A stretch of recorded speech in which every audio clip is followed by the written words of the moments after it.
Le bel esprit. Oh oui.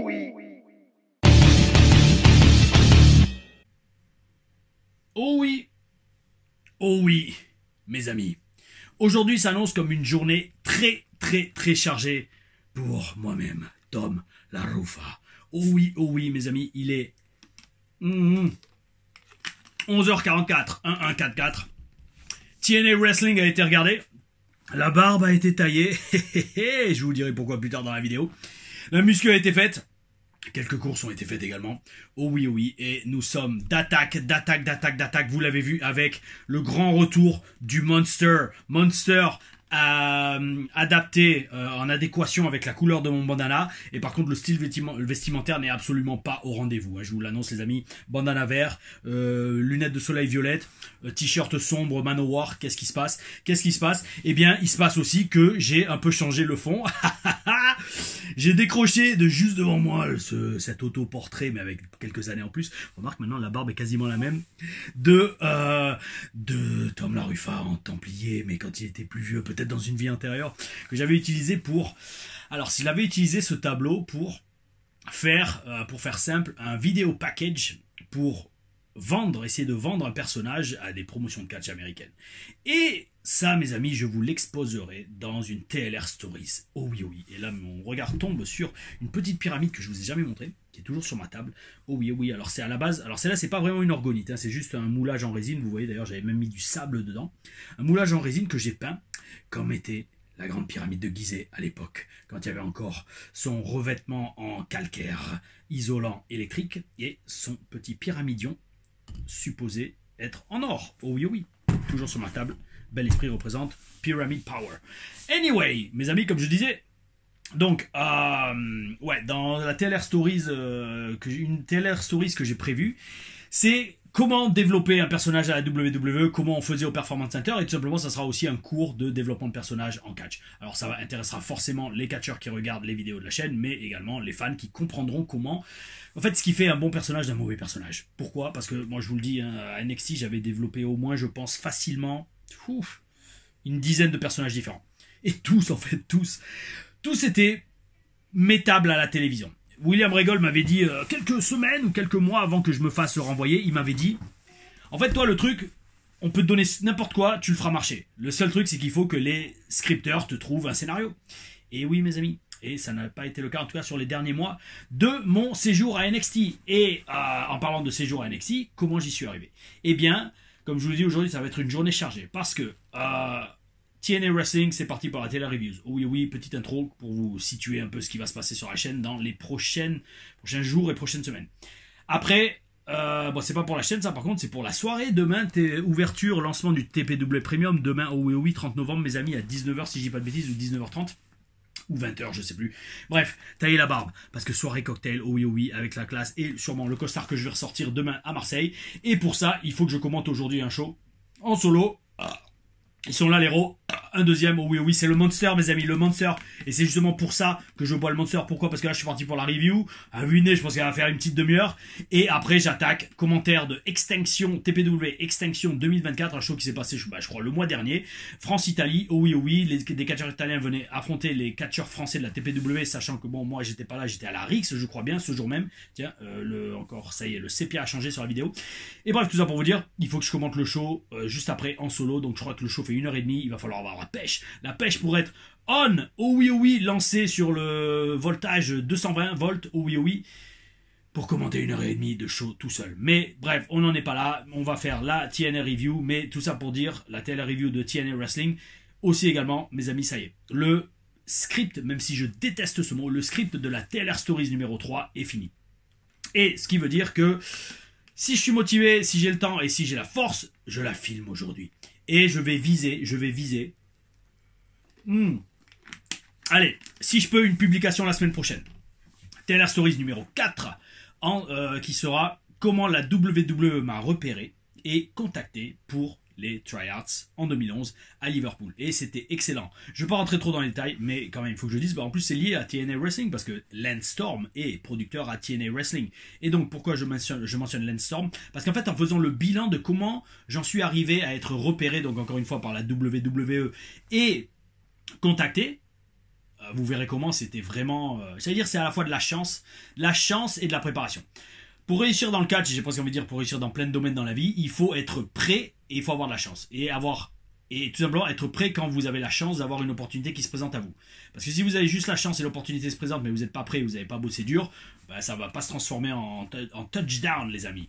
Mais par contre à l'inverse, si d'un autre côté si vous êtes prêt mais vous n'avez pas de chance et que l'opportunité se présente jamais, pareil vous ne réussirez pas. Donc la réussite c'est préparation plus chance. Et donc ça pour vous dire, avec Lance Storm, en fait en faisant donc le bilan de comment la WWE m'a repéré et contacté, ou comment je suis rentré en contact avec eux, bah en fait Lance a joué un énorme rôle là-dedans. Donc de toute façon, bon, je ne vais pas vous spoiler la TLR Stories numéro 4, mais en attendant Lance a beaucoup aidé pour ça, et c'est pourquoi c'est un lien dans un sens avec TNA Wrestling, oui oui, où Lance est producteur. Donc allez, on se lance pour la TLR Reviews de ce show, avec la belle intro que vous avez kiffé. À la base franchement j'avais pas prévu d'intro, mais j'avais ce fond vert là, ce footage en fond vert qui m'est tombé dans les pattes.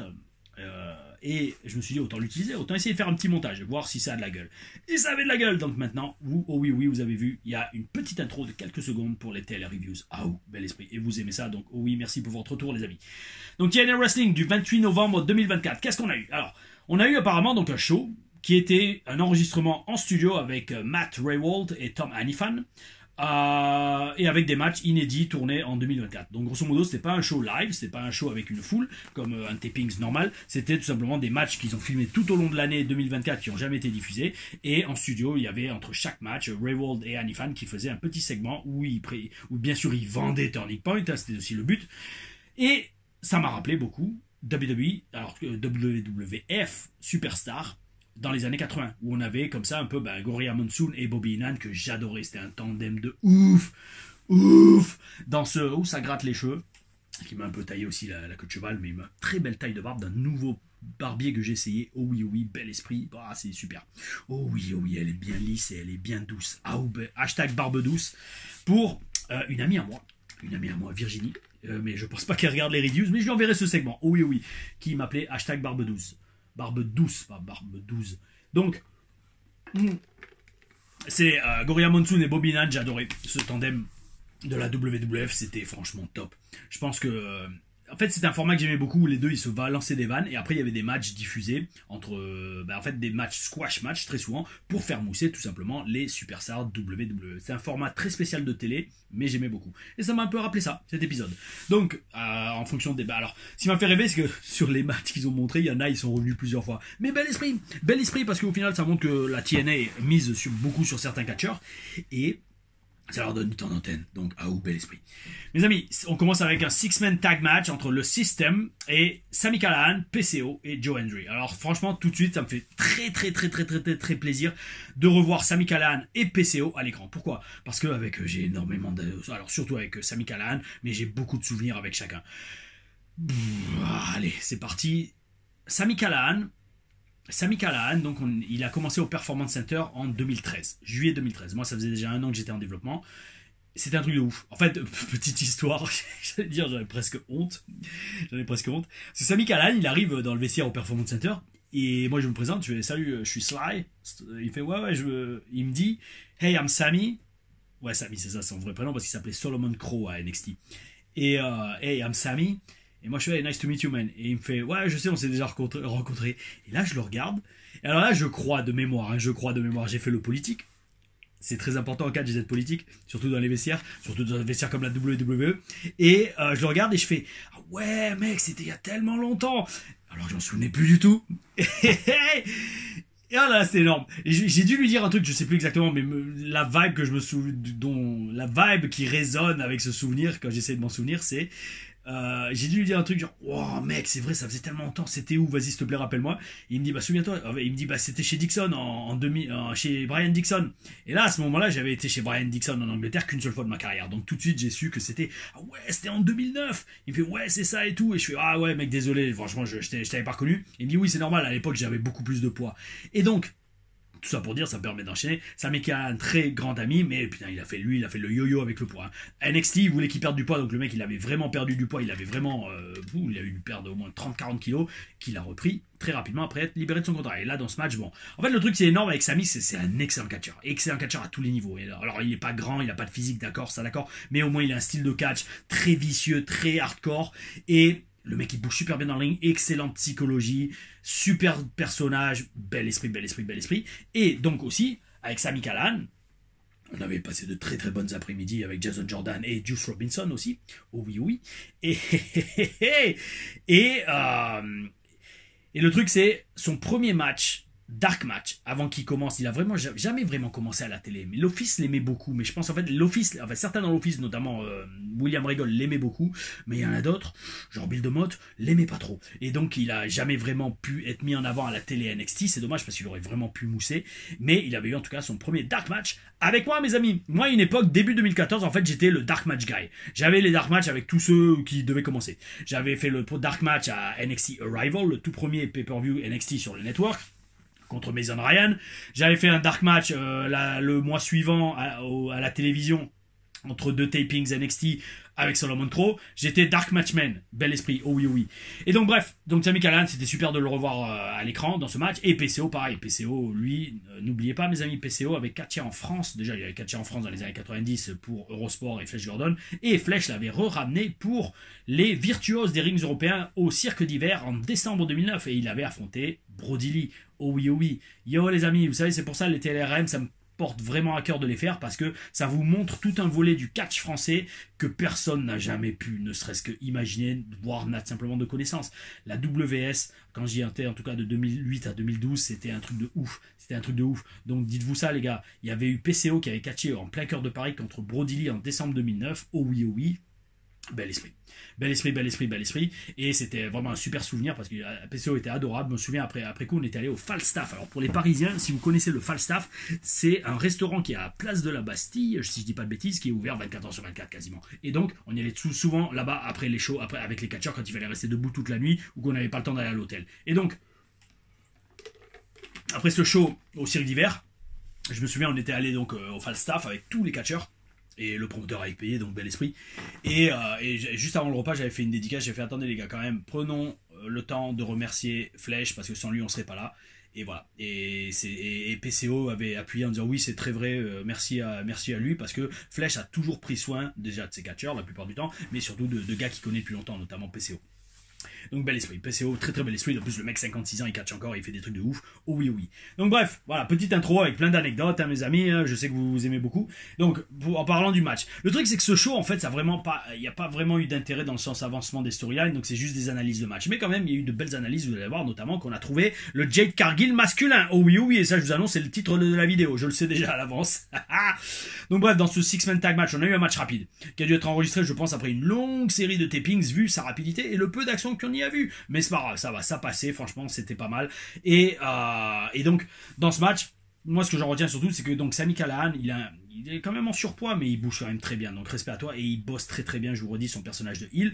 PCO bouge très bien. Il y avait aussi Joe Hendry, oh oui, dans l'équipe des Babyface, qui a toujours sa petite promo avant le match. D'ailleurs, en fait, Joe Hendry, on l'a vu 2 ou 3 fois sur le show. Lui m'a fait rêver. Donc, je reviendrai sur Joe Hendry plus tard dans le show. Donc victoire, comme j'ai dit. Victoire de qui? J'ai même pas marqué. Bon, c'est pas grave dans tous les cas parce que ça va pas faire avancer la storyline. Non, oui, victoire des Face. C'est Joe Hendry qui a gagné avec le Standing Ovation, je crois. C'est ça, c'est le nom de son finish, le chokeslam. Il me semble bien.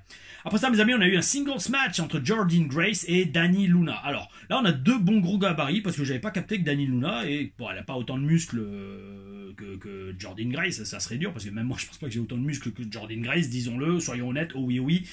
Mais, et pourtant, j'ai plus de testostérone qu'elle, je pense, dans le corps. Oh oui. Mais par contre, donc Dani Luna, même si elle n'a pas autant de muscles, elle est tout aussi épaisse. Donc bel esprit, physiquement, elle tient bien tête à Jordynne Grace.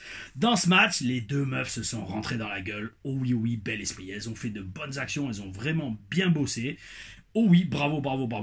Alors, il y avait petit commentaire quand même pour remettre tout en question et remettre tout en perspective. Il y avait la partenaire de Dani Luna, alors je sais plus, elle s'appelle Fred, Jodie Fred, je crois.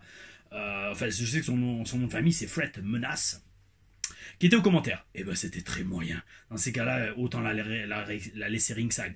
Parce que ça, je trouve que ça nuit à la qualité du match. En fait, au commentaire, soit elle faisait que encourager sa partenaire, ce qui est pourri de faire ça au commentaire parce qu'elle va pas t'entendre, fais-le quand t'es ringside, ou alors elle faisait que dire oh my god, aïe, aïe, aïe, oui, aïe, elle faisait que respirer, enfin voilà, elle a rien apporté au commentaire et c'est dommage parce que je vous redis, on a eu un très très bon match entre Jordyn et Dani, mais avec la meuf au commentaire, très bof. Autant la laisser ringside en manager, ça aurait été tout aussi bénéfique, voire mieux, je pense.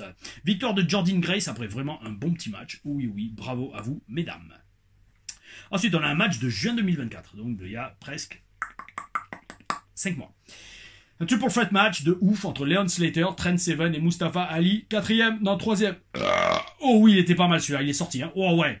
Le Monster, les amis, le Monster, hein. Je vais en garder un peu pour les commentaires quand même. Et attention de ne pas faire trembler la caméra quand je le repose sur la table. Oh oui. Et donc gros match donc, entre triple threat match entre Leon Slater, Trent Seven et Mustafa Ali. Alors, va-t-on parler de ce match au passé parce qu'il a été filmé avant? On verra. Le match a commencé à 300 à l'heure, mes amis. Trent semblait avoir un physique légèrement meilleur à l'époque qu'il n'a actuellement. Oh oui, il y avait apparemment moins de masse graisseuse. Qu'est-ce qui s'est passé entre temps? Peut-être une blessure, qui sait. Franchement, ça va, c'est un bon petit match là aussi. Ce qui est bien, c'est que j'aime bien, là en tout cas dans cette version de Trent Seven, c'est qu'il bosse pas en big guy. Il n'a pas vraiment de physique, mais en tout cas, il veut pas catcher comme un mec qui a un physique. Et ça, bel esprit. Pour l'instant, je respecte. Et alors par contre, Slater, lui, il est incroyable. Leon Slater, what the F? What the fuck? Slater, le mec, il fait un Swanton 450. Comment tu fais, amigo? Faut m'expliquer. Le 450, personnellement, ma carrière, j'ai jamais fait. Même à la gym, peut-être sur un gros tatami, j'ai peut-être dû le tenter une fois ou deux, mais même pas, j'ai jamais fait en match. Yo, l'impact sur, j'ai déjà dit dans des reviews, mais l'impact sur les épaules et les genoux, c'est un truc de ouf. Déjà qu'un splash, ça fait mal à la longue. Alors un 450, waouh. Le mec, il te fait un Swanton 450. C'est un monstre. Et le mec, il est grand, il a un bon petit physique. Oh oui, bravo, Leon Slater. Victoire de Mustafa Ali dans ce match qui lui aussi, n'oublions pas, présente un bon physique, du charisme et du talent in-ring. Oh oui, un bon petit match, on n'est pas contre, on dit pas non. Qu'est-ce qu'on dit pas non non plus? À quoi on dit pas non non plus? Le match a suivi, parce qu'on a eu un bon petit singles match entre Jake Something et Speedball Mike Bailey. Alors attention, un bon petit match dans le sens que, déjà, grosse opposition de physique et de style. Jake Something, gros physique, oh oui, avec son coéquipier dont j'ai pas retenu le nom, et Speedball Mike Bailey, ça, il a un bon petit physique. Alors, la foule semblait assez petite et silencieuse, sûrement parce que c'était encore un autre taping, ça oui, et c'est dommage parce qu'elle n'était pas trop impliquée dans le match, mais les catcheurs ont réussi à l'impliquer. Comment? Alors, au début, c'était bien parti, après, sur la fin, c'était un peu plus mitigé. Pourquoi? Déjà, à la base, j'aime beaucoup le style de Mike Bailey, parce qu'il me rappelle un peu un jeune Rob Van Dam. Parce qu'il a un style vraiment unique à lui, dans le ring. Maintenant que je l'observe bien, je vois qu'il a vraiment une façon de bouger, une façon de faire son offense unique, comme Rob Van Dam à l'époque. Et avec son passé dans les arts martiaux, c'est totalement adapté non seulement donc à son style, et à sa façon de bouger, et à son personnage. Donc, bel esprit, oh oui, je vous redis. Je vois en Mike Bailey une sorte de Rob Van Dam des temps modernes. Non pas qu'il faut totalement les comparer, mais Rob Van Dam à l'époque, vous savez, fin des années 90, il avait exactement la même vibe qu'à Mike Bailey aujourd'hui à la TNA et sur le catch indépendant. Oui. Alors, par contre là aussi, alors je lui souhaite que du bonheur et de jamais se blesser, mais je le vois pas faire toute sa carrière sans jamais vraiment se blesser. C'est déjà le mec, il est pieds nus si je dis pas de bêtises, et puis avec les prises qu'il fait, l'impact sur les genoux, sur les chevilles, sur tout en fait. Le catch c'est très dur pour le corps. Alors si en plus vous avez un style de catch qui va impacter encore plus certaines parties de votre corps et qu'en plus vous les protégez pas en catchant pieds nus, frérot, je te souhaite que du bon, mais j'ai très peur qu'un jour ou l'autre il se blesse. En fait le catch, j'allais dire, dans un sens c'est triste à dire, mais le catch c'est obligé de se blesser un jour ou l'autre. C'est obligé. Vous pouvez pas. Alors moi on m'avait dit quand j'ai commencé dans le catch et au début j'y croyais pas. Hein. C'est Lens qui nous avait dit. Oui, d'ailleurs, ça c'est Lens, d'ailleurs, par rapport dédicace à la TLR Stories numéro 4, qui arrive normalement la semaine prochaine, croisons les doigts. Oh oui, si j'arrive à la filmer aujourd'hui, ou ce week-end. Oh oui. Et Lens nous avait dit dès le début, les amis, si vous vous lancez dans le catch, vous allez forcément être blessé. Et au début, moi, j'y croyais pas. Parce que j'étais un guerrier, comme je l'expliquerai dans la TLR Stories numéro 4, j'étais un guerrier, j'y croyais pas trop. Et en fait, je me suis vite rendu compte de PUTAIN, ou plutôt BORDELDEMERDE, il a raison. Et il avait raison. Donc voilà, Mike Bailey, frérot, fais très gaffe parce que je pense pas que ton corps va pouvoir soutenir ce genre de catch, ce style de catch pendant 15-20 ans. Alors, au final, malgré une petite foule, les deux catcheurs se sont donnés à fond. Avec des plongeons, et alors vraiment, il y a eu même un powerbomb de la troisième corde là, que Jake Something a fait sur Mike Bailey. Le mec, il m'a fait rêver, oui, il m'a fait rêver dans un sens, mais j'ai fait, waouh, les gars, on sentait qu'en fait, ils avaient, notamment Jake Something, ils ont quelque chose à prouver. Et c'est pas mal. Parce qu'en fait, quand vous êtes à la télé, quand vous avez un match télé, il faut tout donner pour montrer que vous voulez être là et être amené au taping suivant. Donc, bel esprit. Alors, par contre, le seul truc là, à la fin, quand même, j'avoue, Mike Bailey nous a sorti 500 000 prises, en plus pour perdre le match. Le mec, alors, en fait, si le but de ce match c'était de construire Jake Something, bah c'est réussi. Hein. Parce qu'à la fin du match, Mike Bailey, le mec, il lui met un powerbomb. Alors, bon, ça j'avoue, Jake Something est la troisième corde, Mike Bailey le récupère par en dessous. Alors allez, ça passe. Il lui met un powerbomb, boum. Après, il lui met un super kick. Il lui met un plongeon. Il lui met un Canadian Destroyer. Et Jake Something gagne quand même le match. Donc, mes amis, ça encore, c'est un parfait exemple de c'est bien beau de faire plein de prises pour mousser, mais n'oubliez pas qu'on raconte une histoire. Et si vous faites 50 000 prises sur un gars et qu'en plus il vous bat, ça montre que vos prises servent à rien. Mais bon, en attendant, quand même, gros respect à ces deux catcheurs qui se sont donnés à fond dans ce match simple. Alors, mes amis, là, après, on a un match en équipe qui suit, et c'est là qu'on a le Jade Cargill masculin, parce que j'ai très profondément analysé ce que j'ai vu dans ce match. Donc, entre First Class et Rhino et Joe Hendry. Alors, déjà, comme je dis, deuxième apparition pour Joe Hendry dans le même show télévisé. Bel esprit, bravo à toi. Le truc, c'est que Joe Hendry, alors oui, ses promos, là, pareil, j'ai bien regardé maintenant et je l'ai vu à l'œuvre. Ses promos connectent avec la foule. Ça, oui. Elle connecte. Mais par contre, ça reste quand même, et là, j'ai trouvé le mot, ça reste des promos enfantines. C'est de l'humour pipi caca. Alors, pas grave. La foule aime ça, il est over, et c'est un des plus gros noms, en tout cas, sur Internet actuellement. D'accord, frérot, continue. Mais, si il veut atteindre le sommet, il va falloir qu'il trouve une intensité et un sérieux que son personnage actuel n'a pas. D'ailleurs, c'est ce qu'on a vu, je crois, au dernier Impact. Il commençait à dire, maintenant, je veux devenir champion du monde, donc je vais, entre guillemets, être sérieux et me concentrer là-dessus. Oui. Parce que, en fait, les deux promos que j'ai vus lors de ce show, je vous redis, c'est très caricatural, c'est très porté sur la comédie, c'est de l'humour vraiment gaga, enfantin. Pas top si on veut être le main event et champion du monde. C'est à garder en tête, mes amis. Alors, et c'est là que je vous dis, AJ Francis, le gros ancien footballeur américain là, qui était à la WWE pendant quelques temps et qui avait loupé un plongeon à SmackDown, le pauvre. Mais bon, après, tente pas un truc que t'es pas sûr de réussir. Hein. Moi, je l'ai appris dès mon premier match, qu'on verra un jour peut-être en TLRAM. Mon tout premier match ever, le 29 novembre 2006. J'ai compris, ne fais jamais une prise que t'as pas déjà fait 50 000 fois à l'entraînement. Et ça, c'était un truc que nous avait dit Lance. Et je ne l'ai pas écouté.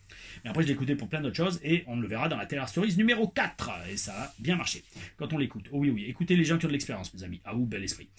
Alors, AJ Francis me rappelle vaguement Jade Cargill. Pourquoi ? Parce qu'en fait, alors ça c'est très technique, mes amis. C'est très technique et je sais sincèrement pas si vous, en tant que, entre guillemets, la plupart, 95% peut-être de l'audience, c'est des fans. Mais je sais pas si vous allez capter la nuance parce que c'est vraiment une analyse de catcheur. Et de catcheur qui fait ça depuis des années. Mais on va essayer, parce qu'au final, je vous dis franchement, si c'est juste pour faire des analyses de show et je vous dire, oh ça c'était bien, ça c'était pas bien, ça j'ai aimé, ça j'ai pas aimé, il y a déjà une dizaine de chaînes YouTube qui fait ça en français sur internet, et la plupart du temps, les mecs, ils peuvent faire que ça, vu qu'ils ont pas d'expérience dans le ring. Et alors ils ont simplement vraiment pas d'expérience soutenue dans le ring. Et donc, moi à l'inverse, quand je vois un truc, surtout un truc qui retient mon attention, j'essaye vraiment de rentrer en profondeur dans l'analyse. Et donc, pourquoi je dis que AJ Francis est un peu le Jade Cargill masculin ? Pourquoi ? Toute proportion gardée, parce que je pense pas que son salaire est aussi élevé que celui de Jade Cargill. Même si à la WWE, il devait faire pas mal quand même. Bon bref, en fait le mec, il fait ses spots, il fait ses prises, et puis après il se retourne, il gueule à la foule, il gueule à la caméra, mais il oublie qu'il faut gagner un match. Il oublie qu'il faut gagner un match. En catch, c'est pas juste faire sa prise. Oh, putain, j'ai réussi à faire une prise sans faire un loupé, sans faire un botch. Ouh, je vais pas terminer dans Botchamania. Non, frérot. Non. Un match de catch, c'est ding, j'essaye de gagner. C'est pas juste je fais mes spots en me concentrant pour pas me botcher. Et après, ça y est, je crois que ça y est, j'ai mérité mon salaire. Si vous regardez bien, Jade Cargill fait pareil. Jade Cargill, elle fait son entrée, elle fait ses pauses, elle fait une prise et après, elle fait sa pause dans le ring. Et très souvent, ils ont pas cet instinct de vouloir gagner le match. Et pourquoi ? Alors, très, j'allais dire intelligemment, quand on réfléchit au passé d'un mec comme AJ Francis, le mec, on voit que c'est un ancien footballeur américain. Pourquoi ? Parce qu'en fait, au football américain, tu mets un touchdown. Donc, tu dépasses toute la défense, tu fais passer le ballon derrière la ligne. T'as fait une prouesse physique, tu te retournes, et là tu célèbres. D'accord, ok, cool. Mais en fait, le truc, je pense que ses instincts, en catch, pour lui, c'est pareil. Il fait sa grosse prise, et c'est comme s'il a mis un touchdown, et en fait, il oublie qu'il faut tenter un tombé. Et le truc, c'est ça, en fait. C'est ça que, En fait, en catch, il faut raconter une histoire, ça je le dis tout le temps. Et donc, pour raconter une histoire, il faut faire monter petit à petit la frustration de ne pas pouvoir gagner. Et c'est ça, en fait, qui crée l'enjeu du match. Ce qui crée l'enjeu du match, c'est le fait que le heel, il n'arrive pas à battre le babyface, et le babyface, pareil, il n'arrive pas à battre le heel, et que la foule veut voir un gagnant. C'est ça, on veut pas juste voir des prises. Et le truc de ces athlètes qui ont jamais vraiment fait de catch dans leur vie et qui n'ont pas ça dans le sang et qui n'ont pas grandi en étant fans du business, ils oublient qu'en fait, ce qui fait qu'un match est bon, c'est les hauts et les bas dans les faux finishes. Et dans les émotions de la foule. Ils l'oublient ça. Et donc en fait ils sont juste là à placer leur prise, parce que comme la plupart catchent que depuis 6 mois, voire 1 an, ben en fait déjà ça leur demande énormément de concentration et sur du respect, d'accord, pour la condition physique et le fait que ça fait mal, de placer les prises proprement et de façon safe pour sécuriser pour leurs adversaires, ça oui d'accord, mais en fait ils ont pas encore cet instinct, très peu ont cet instinct de je suis dans un match, je risque de perdre mon match et si je gagne pas ce match, je vais pas être payé autant que si je gagne. Et donc en fait, c'est ça. J'allais dire, je pense avoir mis le doigt pourquoi des mecs comme des mecs comme AJ Francis ou des meufs comme Jade Cargill n'ont pas cet instinct catch, parce que ils sont tellement concentrés sur le fait de sortir les prises dans le bon ordre, etc., de se souvenir du match et de pas se louper devant des caméras qui diffusent leur face et leur art de façon mondiale, qu'en fait ils en oublient que je suis quand même là pour gagner un match. Vous voyez un peu le truc? Enfin moi c'est l'analyse que j'en fais. Le mec c'est un footballeur américain. Le mec il place ses prises, il est content, il célèbre à la foule, mais non en fait c'est pas ça le catch. C'est pas juste faire des prises et montrer sa gueule à la caméra. Chose que fait exactement Jade Cargill. Non, le match c'est ding ding ding, on est en position de lutte et on essaie de trouver une faille dans la défense de son adversaire pour l'amener au sol et lui river les épaules au sol pour 3 secondes ou le faire abandonner. C'est tout, c'est ça le catch mes amis. C'est pas ding ding ding, bon j'ai spot numéro 1, spot numéro 2, spot numéro 3 à faire, j'ai 3 saltos minimum à faire, j'ai ma prise de la 3e corde. Non, ça c'est trop, enfin... Oui, il en faut du catch comme ça, il en faut, et bien sûr pour les gros événements genre WrestleMania, il faut quand même un peu de ça. Mais en attendant mes amis, il faut vivre ce qu'on fait. Il faut vivre ce qu'on fait, et pour le vivre, il faut comprendre c'est quoi le catch BORDE, BORDEL, DE, MRDE. Ouh là là. Bon bref. Et dans ce match, donc on a eu victoire de Babyface, Joe Hendry, franchement là encore il a gagné, donc il a franchement un bon spot à la TNA. Et conseil, mon petit Joe Hendry, petit façon de parler, t'es plus gros que moi et plus grand, 110 kilos il a annoncé, bel esprit, je pense qu'il l'est fait. Fais gaffe, pars pas trop vite de la TNA, parce qu'en ce moment la TNA tu es un gros poisson dans un petit lac. Si tu vas à NXT ou si tu vas à EW éventuellement, là tu vas juste être un poisson dans l'océan, donc faut faire très attention à ça. Ça aussi, c'est mentalité du business, mes amis. Pour l'instant, il vaut mieux peut-être qu'il reste un peu à la TNA, qu'il devienne champion du monde, et là, il pourra aller à NXT ou à EW. Mais tant qu'il n'a pas été champion du monde TNA, ce qui n'a pas encore été le cas, je pense, vaut mieux peut-être pas partir tout de suite, amigo. Oh non. Même si la paye est plus intéressante. Des fois, il vaut mieux momentanément faire un peu moins d'argent pour en faire beaucoup plus tard. Croyez-en l'expert, mes amis. Enfin, l'expert, croyez-en le mec qui a 20 ans d'expérience dans le métier, mes amis. Allez, ensuite, on a eu, très intéressant, un match du cercueil entre Moose et PCO. Alors Moose, physique de ouf, athlète de ouf. Alors un match qui a été enregistré à Montréal, la ville de PCO. Et un match sans disqualification. Et donc là, le système entier s'acharne sur PCO dès le début du match. C'était un match assez court, parce que, alors qu'il s'apprête à mettre PCO dans le... PCO, Pierre-Carl Ouellet, ou alors Perfect Creation 1, je crois, dans le cercueil, qui arrive... 3e fois du show, Joe Hendry. Le mec il arrive, il sauve PCO et il permet à PCO de sortir un moonsault à 56 ans, bravo mec, et de gagner le match. Oh oui, bel esprit. 3 apparitions pour Joe Hendry. Oui, quand même. Alors, je pense qu'il sera payé quand même qu'une fois. Parce que moi, alors Impact, je sais pas si j'ai retrouvé dans les détails de mes contrats Impact et WWE, je ne pense pas, mais à Impact on était payé à l'apparition. Donc en fait ça voulait dire que dès qu'on apparaissait sur un show télé, on était payé. Même si c'était une interview backstage, ça m'était arrivé 2 fois. On avait fait qu'une interview backstage, des fois même une, elle avait fait que 30 secondes, c'est quand on avait attaqué Shira, et je lui avais craché dessus, bel esprit, oh oui, et, quand on l'avait bien tabassé. Bon, on avait quand même été payé autant que si on avait fait un match de 10 minutes. Donc bel esprit, oh oui. Et mais après si on apparaissait 2 fois sur le show, on était payé qu'une fois. Donc Joe Hendry, je suis désolé, mais je pense que même avec 3 apparitions sur le show, c'est bien, ça te fait plein de temps d'antenne, mais tu seras payé qu'une fois, je pense. Et mes amis, on en arrive au main event. Alors pareil, match préenregistré, jamais diffusé, mais très bon match entre Nick Nemeth et Sami Callihan. Alors dès le début, bel esprit de construction du match. Sami Callihan, il attaque direct le champion avec un powerbomb. Ça, je kiffe ce genre de match qui commence non seulement à 300 à l'heure, mais avec des grosses prises. Parce qu'en fait, Nemeth, il est obligé de vendre. Il vient de se prendre un powerbomb avant même que la cloche sonne. Il se relève, Sami tente un marteau pilon. Nemeth contre, boum, avec un super kick, les deux ils sont déjà KO dès le début du match. Bel esprit, ça lance le truc super bien. Comme dirait Borat, mes amis, comme dirait Borat, c'est le genre de match que very nice, I like. Borat, très très très bon film et ça aurait été un excellent personnage de catch. D'ailleurs, je pense que j'en parlerai pareil dans une TLR Stories, mais à un moment j'avais fait un personnage comme le dictator du film de Sacha Baron Cohen, le mec qui fait Borat. Je m'étais fait cette barbe là avec la moustache rasée. Ouh là là, la photo traîne un peu sur les réseaux, notamment sur mon Facebook, où j'avais pitché de manager les Authors of Pain, et ils avaient adoré. L'office du Performance Center avait adoré cette promo, parce que waouh, le look, en fait vous voyez que le look de Rezar, Akam et moi au milieu avec le petit costard blanc, pas de moustache et une barbasse comme ça. Oui, oh oui, oh oui, ça c'était de la monnaie mes amis. Mais bon, non, après je suis parti à Impact, avoir une très très belle carrière dont on parlera dans 2 TLR Stories. Vous allez vraiment kiffer les TLR Stories sur Impact. Hein. Parce qu'en fait, franchement, je pense, dans le sens, j'ai eu quand même, dans l'ensemble, une carrière avec plus de succès à Impact qu'à NXT. Donc c'est pour ça, les TLR Stories Impact, vous allez kiffer, mes amis. Oh oui, oh oui. Et donc, comme je disais, Sami Callihan est un très bon catcheur. Donc oui, ça j'ai déjà dit qu'il a eu son dark match avec moi à Full Sail, et le mec c'est quand même un vétéran, un expert, hein, faut pas oublier, le mec il catch depuis plus de 20 ans et je sais qu'il gère, je sais pas si par contre s'il fait encore des shows, il gère sa promotion qui s'appelait Wrestling Revolver je crois, ou Pro Wrestling Revolver, PWR. Et ils font des très bons petits shows avec une belle production. Et là, franchement, on a un super match. Alors, on a un super match entre, bien évidemment, Nick Nemeth, Dolph Ziggler et Sami Callihan, 2 excellents catcheurs, ça oui, c'était logique. Mais par contre, bon, Sami, il triche quand même beaucoup devant l'arbitre. Hein, il le mord, il tire les cheveux, il le griffe aussi. Bon. Ouais, moi j'évite de déféquer sur l'arbitre comme ça, parce que déféquer sur l'arbitre comme ça retire toujours à la crédibilité du match et tout simplement à la qualité de ton travail de heel. T'auras beaucoup plus de hits en tant que heel si tu triches dans le dos de l'arbitre ou de façon à pas te faire prendre que si tu triches littéralement devant lui et que l'arbitre fait rien, parce que là dans ces cas-là la hit va sur l'arbitre, elle va pas sur le catcheur.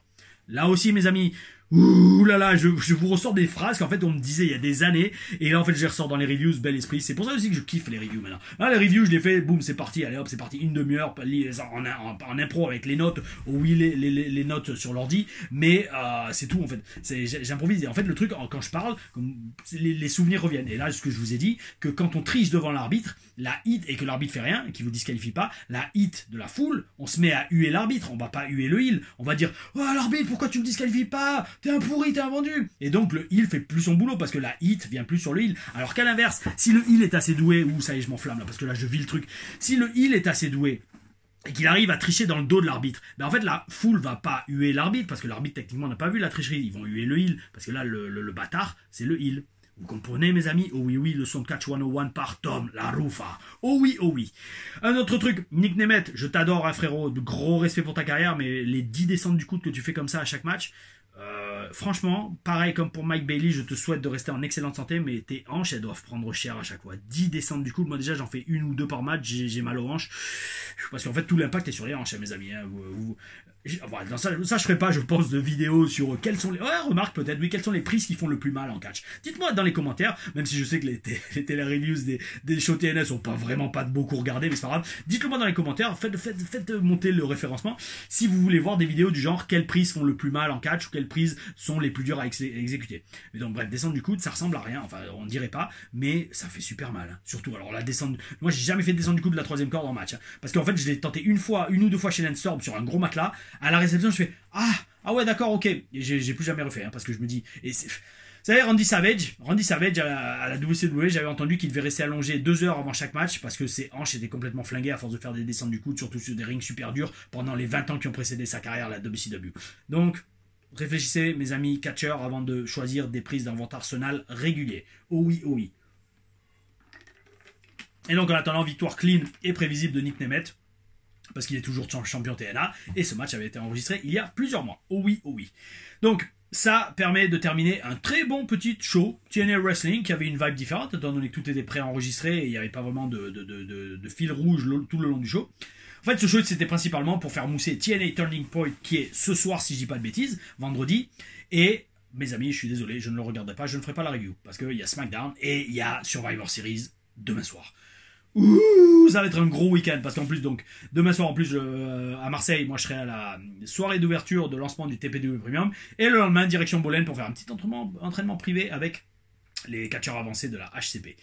Oh oui, je pense qu'on va bien bosser, ça va être super, mes amis. Et donc, ouais, et là aussi, je veux à tout prix, alors à tout prix, filmer la TLR Stories, numéro 4. Parce qu'au moins, là, je vous dis, maintenant, je veux augmenter la fréquence des TLR Stories, parce qu'au final, non seulement c'est les vidéos qui marchent le mieux, mais celles que je pense que vous préférez le plus, parce que c'est là qu'il y a le plus de likes. Et celle-là, alors le truc de ouf, c'est que comme je vous dis, j'ai fini le script, mais j'aime pas ce mot, parce qu'en fait, quand on dit script, c'est comme si, oui, tout est inventé. Non, il n'y a rien qui est inventé, en fait. Tout est vrai dans cette TLR Stories. Et franchement, je ne sais pas combien de temps va durer, on verra. On verra une fois qu'elle sera filmée, mais j'espère qu'elle va pas trop durer longtemps, parce que le texte est vraiment long au final, parce que j'essaie quand même de synthétiser, mais il y a tellement de trucs, en fait, quand je replonge dans les souvenirs, il y a tellement de choses qui reviennent en mémoire, je fais, ah ouais, ça il faut que je le dise, ah ça je peux le laisser de côté, ah mais non, ça il faudrait que je le dise. Enfin voilà, franchement, il me tarde de la filmer, voir combien elle dure, et bien évidemment, je vous tiendrai au courant demain dans la TLR Reviews de SmackDown. Oh oui, avec les pronostics de Survivor Series. Mes amis, c'était l'épisode de TNA Wrestling du 28 novembre 2024. Et comme d'habitude, comme à mon habitude, et comme promis à chaque fois, les questions de la semaine. Alors, les questions de la semaine ont été posées sur une TLRM numéro 8. Ce match m'a donné des frictions. Par Annabelle Savaton, 2646. Toujours les petits numéros que rajoute YouTube. Alors Annabelle, je pense que tu es une fan féminine. Je sais pas si tu regardes les reviews TNA, mais en tout cas, j'y réponds à ta question. J'espère que tu la regardes. Et donc, tu me poses 3. Alors, allez, c'est parti. Quels sont tes projets de carrière quels sont les projets de carrière de catcheur pour toi si tu fais toujours du catch? Oh oui, bel esprit. Aou, yeet. Oh oui. Mes projets de carrière, alors, sans rentrer dans les détails, parce que ce n'est ni le moment ni l'endroit, c'est continuer à aller le plus loin possible. Continuer à aller le plus loin possible et à faire des choses que... Alors, j'allais dire que personne n'a fait avant moi. Oui, mais c'est plus par ego maintenant. C'est plus genre, je veux le faire pour être le seul qui l'ait fait. Non, ça, quand j'étais plus jeune, oui, c'était le cas. Je voulais vraiment mettre mon nom dans l'histoire. Je pense que j'ai réussi. Et non, maintenant, c'est vraiment, je veux le faire pour montrer la voie et montrer que c'est faisable à tous les autres qui arrivent derrière. Oh oui. Ça, c'est donc, voilà, continuer à aller de l'avant et faire le plus de choses possible. Alors si ça veut dire faire une chaîne YouTube qui marche tout en continuant, qui marche de ouf, qui devient la numéro 1 sur le YouTube catch francophone, oh oui, c'est parti, tout en continuant à catcher, bel esprit mes amis. Merci à vous pour votre soutien et d'être toujours présent. Deuxième question, quelle a été la meilleure compagnie de catch où tu as été? Oh oui, bel esprit, yeet. Tu m'as posé une question toutes les minutes. Bon bref, la meilleure compagnie de catch. En fait, chaque compagnie a eu une vibe différente. Pour ce qui est du travail télévisé, Impact, parce que j'ai eu beaucoup plus de matchs télé, j'ai bossé avec beaucoup plus de catcheurs. Et à Impact, on était vraiment considérés comme des pros avec Marcus, avec Baron Dax. À NXT, on était considérés comme des élèves, donc très souvent, c'est pas qu'on nous parlait comme des MERDES, mais on nous considérait, tu sais pas ce que tu fais, laisse-nous te montrer. Alors qu'à Impact, c'est yo les mecs, vous savez faire votre boulot, allez-y, faites votre boulot. Tu vois, la vibe était différente. Après, d'un point de vue organisation, oui, WWE, personne ne peut les battre. Et vous verrez dans la TLR Stories numéro 5, qui sera le processus de signature d'un contrat WWE. Ça aussi, vous allez adorer de voir toutes les étapes légales qui sont impliquées, en tout cas comme moi je l'ai fait pour être signé à la WWE. Dites-moi dans les commentaires si vous tarde de voir cette Stories. Si vous tarde pas de la voir, peut-être j'en ferai une autre. Peut-être je ferai directement mes tryouts Impact. Et donc, ouais, WWE niveau organisation. WS, c'était pour l'ambiance et pour le fait qu'on catchait en France partout et qu'on voyait des shows de ouf. TPW, j'aime beaucoup, il y a un show par mois, la foule, même si elle n'est pas énorme, c'est un public régulier, puis en plus ça me permet de commenter des shows, oh oui. Enfin, en fait, il y a plein de... Chaque promotion dans un sens, ABC, à Béziers, yo, les mecs, ils me font chaque fois catcher contre des légendes du business. HCP, il y a une bonne petite ambiance aussi. Ouais, tu vois, j'ai connu pas mal de promotions. J'aimais beaucoup aussi la NEW d'Alex Wright en Allemagne, qui prenait aussi une fois tous les mois, toute l'année 2017, 2016, 2017. Ben voilà, j'ai pas vraiment de préféré, mais chacune a une vibe différente. J'espère avoir répondu à ta question. Et dernière question, quel serait ton adversaire de rêve? Oh oui, bel esprit. Merci pour tout ce que tu fais, Tom. J'adore toutes tes vidéos, vivement les prochaines, surtout les TLRM. Ça me fait plaisir que tu kiffes les TLRM, parce que pareil, elles sont pas énormément regardées, mais moi, c'est peut-être... Alors non. Alors les TLR Stories, oui, sont bien, mais ça demande beaucoup de boulot, donc relou quand même un peu. TLRM, je kiffe, parce que franchement, c'est le... Alors, Télé-review j'aime aussi, mais Télé-RAM ça a une saveur spécifique parce qu'en fait ça me fait replonger dans ma carrière dans des matchs que j'ai pas vu depuis longtemps, donc très content que tu aimes ça. Et quel serait mon adversaire de rêve? Bon, j'y avais déjà répondu, mais là justement par rapport à la Télé Stories numéro 4 que je vous redis, si vous n'avez pas compris, elle est en préparation. Elle est quasiment prête, maintenant il faut la tourner. Elle est bien taillée la barbe. Oh, oui, je kiffe. Bon bref, mon adversaire de rêve, franchement, j'adorerais un jour avoir un match contre mon mentor Lance Storm. Peut-être un jour à l'ABC, si le promoteur est ok, ou si Lance catch encore, mais j'aimerais vraiment un jour affronter one-on-one Lance Storm. Mes amis, c'était la TLR Reviews de TNA Wrestling. J'espère que vous avez kiffé. On se voit demain pour la review de SmackDown. D'ici là, gardez le bel esprit. Grosse semaine, mais c'est toujours des grosses semaines et c'est ça qui est bon dans le catch. C'est ça qui est bon dans le catch parce que je crois que c'est Triple H qui nous disait ça à la fin de chaque tapings NXT. Il rotait pas comme ça, mais il nous disait souvent quand des fois des catcheurs avaient pas une grosse performance ou qu'ils sentaient que le moral était bas, il disait comme le dit Vince, we get to do it again next week. Donc, c'est ça qui est beau dans le catch, c'est que, et encore plus quand vous faites des reviews de shows sur internet, sur YouTube, c'est que vous avez toutes les semaines du contenu. Et ça, c'est bel esprit. Et toutes les semaines, le public, vous êtes présent. Et pour ça, je vous dis merci à vous. Gardez le bel esprit. À vous.